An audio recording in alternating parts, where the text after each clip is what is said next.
GoPro Hero 8 nya naman siya built-in mic, kaso lang nasa tubangan nag-atubang, so mao na nga og di ta ni og dili ta magamit og mic adapter, di gid ta magdungog sa helmet. Pero ayun sila nindot daw to sa una katong GoPro Hero 4 kay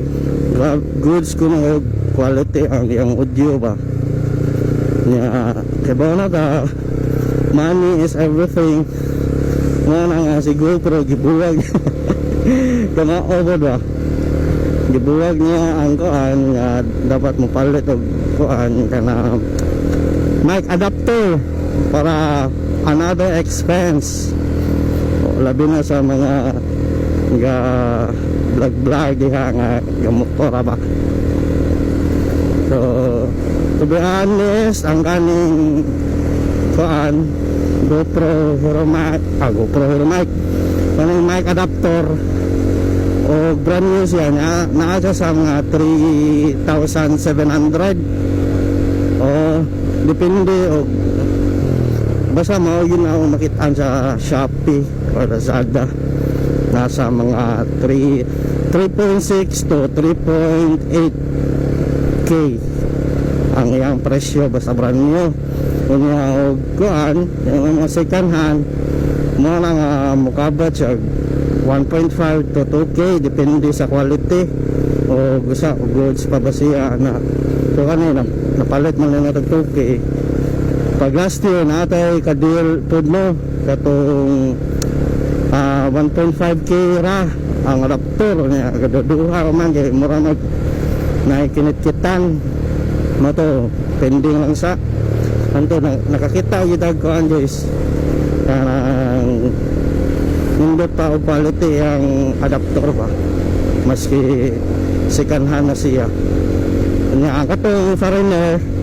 GoPro Hero 7 yang gigamit kuan ba dyan guys maski asa siya nga lugar madto ba niya murag di undang ata siya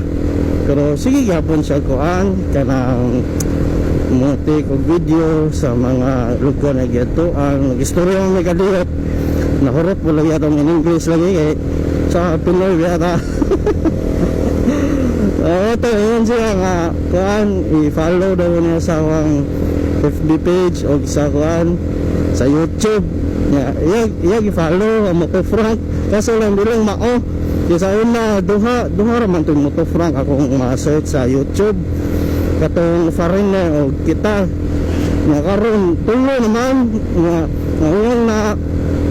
ang iyahang na follow kato ba yung tagalay naso na Motofrank so moto og ina nga that is not my account so I don't know og follow ba siya og balik o iya ba to gi-search ato pangan pero okay ra po kay wala ba to latest nga upload ato ang kuan atong page kay samtang nagugba na atong motor the Hot Wheels collection yata iya rider so mo to mga guys ako lang i-share ninyo no actually hagbor di ko nangita ani nga kuan guys mic adapter kaso lang kanang atong instinct lang nga dili na sa tamo palit ano medyo kuan man bad quality pa man ang iyahang kuan although ubos yung presyo pero kaduhaan po okay pa ba siya kasi magmahal niya ta sa school isuda ra bangita kwarta ra masaya na ginata itong pagkatukat guys okay, so una elementary na pero may gina-remark sa itong maestra nga ako kuno tukatib ko na kayo sige ko na istorya sa mga classmate pero magamit ang gila itong pagkatukativ dito guys so chill ride lang ito gusto